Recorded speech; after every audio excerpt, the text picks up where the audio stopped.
बिना फील किए आप लगभग 1600 किलोमीटर प्रति घंटा की स्पीड से मूव कर रहे हो। हाँ, हम सब, क्योंकि अर्थ हर सेकंड एपीएनआई एक्सिस पर घूम रही है। दिन और रात, सनराइज और सनसेट, सीजन्स, हमारी पूरी लाइफ अर्थ की इस साइलेंट रोटेशन पर डिपेंड करती है। लेकिन सोचिए, अगर एक दिन अर्थ अचानक घूमना बैंड कर दे तो क्या होगा? क्या हम बस एक लंबी रात में फंस जाएंगे, या फिर पूरी दुनिया इंस्टेंटली डिस्ट्रॉय हो जाएगी? रियलिटी काफी टेरिफाइंग है। अगर अर्थ सडनली स्टॉप हो गई तो एक चीज नहीं रुकेगी, हम अर्थ की सरफेस रुक जाएगी, लेकिन एटमॉस्फेयर, ओशंस, बिल्डिंग्स और हमारी बॉडीज इनर्शिया की वजह से मूव करते रहेंगे। इमेजिन कीजिए, पूरी अर्थ पर सुपरसोनिक विंड्स चल रही हैं, सिटीज हवा में उड़ रही हैं, ओशंस कॉन्टिनेंट्स पर क्रैश कर रहे हैं, ट्रीज जड़ से उखड़ रही हैं, क्योंकि हम सडनली हंड्रेड्स ऑफ किलोमीटर प्रति घंटा की स्पीड से ईस्ट डायरेक्शन में थ्रो हो जाएंगे। ये एक प्लैनेटरी स्केल डिजास्टर होगा। लेकिन मान लीजिए समहाउ ह्यूमैनिटी सरवाइव कर गई, तो फिर टैब अर्थ कंप्लीटली डिफरेंट प्लैनेट बन जाएगी।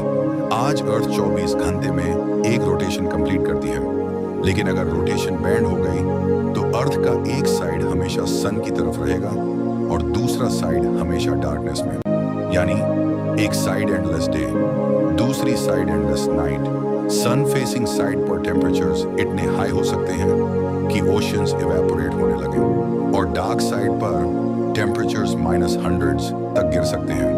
वहां एटमॉस्फेयर फ्रीज होने लगेगा। एक साइड बर्निंग डेजर्ट बन जाएगी और दूसरी साइड फ्रोजन वेस्टलैंड। लेकिन सबसे इंटरेस्टिंग जगह होगी बीच का एरिया, जिसे साइंटिस्ट्स ट्विलाइट जोन कहते हैं।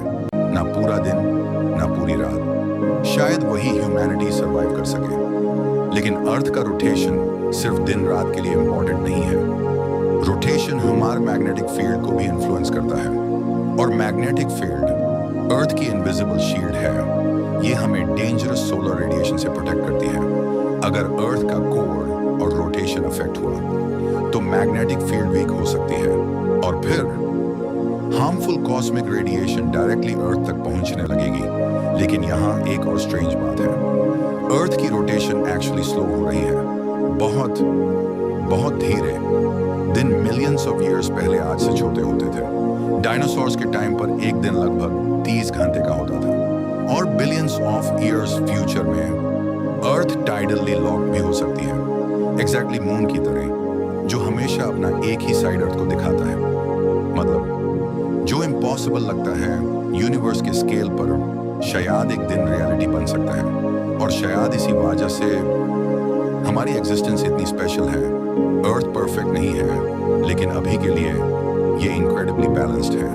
Perfect speed, perfect distance from the sun, perfect conditions for life. एक साइलेंट स्पिनिंग वर्ल्ड जो डार्कनेस के ओशन में तैर रहा है, और उस स्पिनिंग के बिना हमारी पूरी रियलिटी कंप्लीटली डिफरेंट होती। तो अगली बार जब आप सनराइज देखो या रात में स्टार्स को मूव होता देखो, याद रखना वो स्काई मूव नहीं कर रहा, हम मूव कर रहे हैं। हम सब एक जायंट स्पिनिंग प्लैनेट पर सफर कर रहे हैं, बिना रियलाइज किए।